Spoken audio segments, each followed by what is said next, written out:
Өнөөдөр Бурхан багшийн эхийн ачийг хариулсан дүйчин өдөр тохиож байна.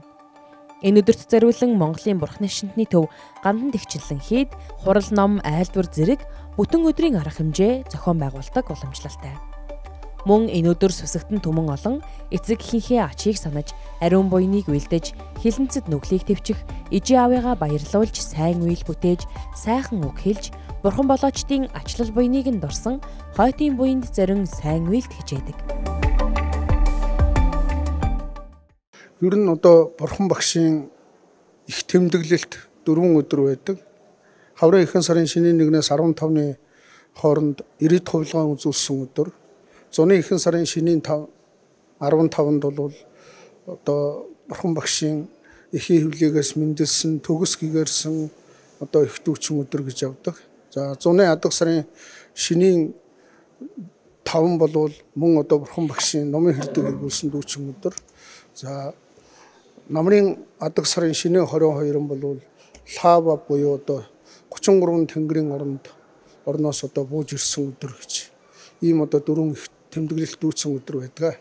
За энэ өдрийг ухтаад гандан тэгчлэн хийж дээр өглөө 6 цагаас Дасчамбал дацангийн шунлаа Батбаатар лам одоо тэгчин сожин буюу их хөлгөний одоо ариусан тэтгэхүн одоо сахлыг хүртээсэн байгаа. Тэгээд энэ өдөр та бүхэн өөрсдийн чадхын хэрэгээр одоо буян үлдэж ингэж одоо сайхан зам мөрийг одоо өөртөө нэгтгэж ирээдүйд одоо төрөл авахта одоо ойр 10 цагаан буйныг үлдэж 10 хар нүглийг одоо твчих энэ тал дээр хичээцгээгээрэй гэж та бүхнээс хүсье.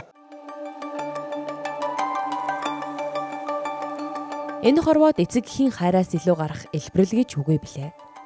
Эрдэнэт хүний биеийг хайрлсан эцэг эхийн цаглашгүй их ачийг санах энэхүү дүйчин өдрийг Бурханы шишинд улс орнууд онцгойлон тэмдэглэн өнгөрүүлдэг.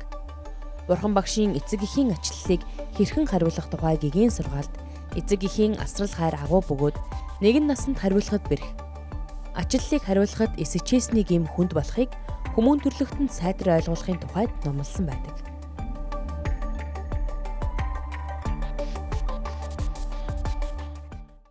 Бид бол шашинтай шашингүй хамаагүй энэ одоо Монгол оронд амьдарч байгаа, дэлхий дээр амьдарч байгаа хүн болгон бол энэ өдөр одоо өөрсдийн эхийг ачийг санаж өөрийн ойр орчинд байгаа улсуудтайгаа хүн ижигийн хэрхэн хайрладаг, тэрэн шигэн одоо илдэг зөөлөн одоо зангаар харилцаа үүсгэж, за мөн одоо цагаан хоол идэх, өөрийн одоо мэдих тарныг одоо өрн тоолох, мөн өөрийн одоо үйл хилэнцгийг намынчлах эргэл мөргөл хийх байдаг юм уу? За бие хаагаан сайжруулахын тухайд итгэж байдаг шүү дээ. Дасгал янз бүрийн одоо эргэл мөргөлийг хийхэд ингээд буйны одоо үйлч шамдаад нэг өдөр одоо янз бүрийн одоо хил ам хэрүүл тэмцэл хараал тэргүүтэн одоо аливаа нэгэн зүйлийг үйлдэлгүйгээр ингэж одоо бид нар жаахан ийм сэтгэл тогтсон дээд номтой, дээд оюунтай хүмүүсийн төвшөнд нэг өдрийг өнгөрөөж ингэж одоо дадал болгох юм бол ер нь дүүчин өдөр буюу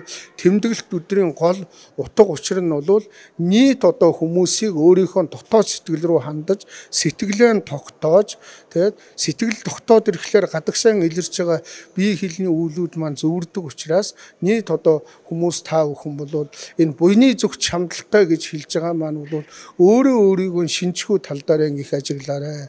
Бид бол гадны ертөнцөөс аливаа нэгэн шалтгааныг одоо олж аваад тэр намайг тэгсэн, дарга намайг загнасан, тэр ингэсэн гэдэг энэ одоо шалтгаанаас би тэрний одоо аав ээжээ надад туслаагүйгээс ч юм уу одоо миний одоо албан байгууллага намайг харж өмдөөгүйгээс ийм одоо амьдралтай явна гэж ярихаас илүүтэй бид дотоод сэтгэл дээрээ шүүж өөрөө өөрийнхөө амьдралыг зөв явахын энэ шалтгааныг эднээс олж амьдрах тэхийн тулд бид сэтгэлээ тогтоож өөрийгөө одоо олж харах энэ тал дээр их ажил бол одоо бид хэрэгтэй байгаамаа.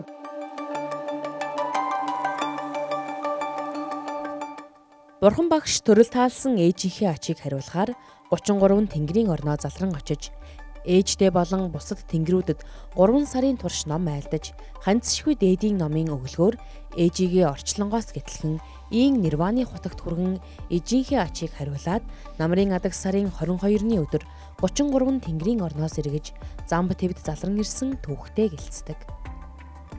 Тиймээс тэр цагаас хойш Бэлгийн тооллын намрын адаг сарын 22-ны өдрийг эхийн ачийг хариулсан их дүйчин өдөр гэж тэмдэглэсээр иржээ.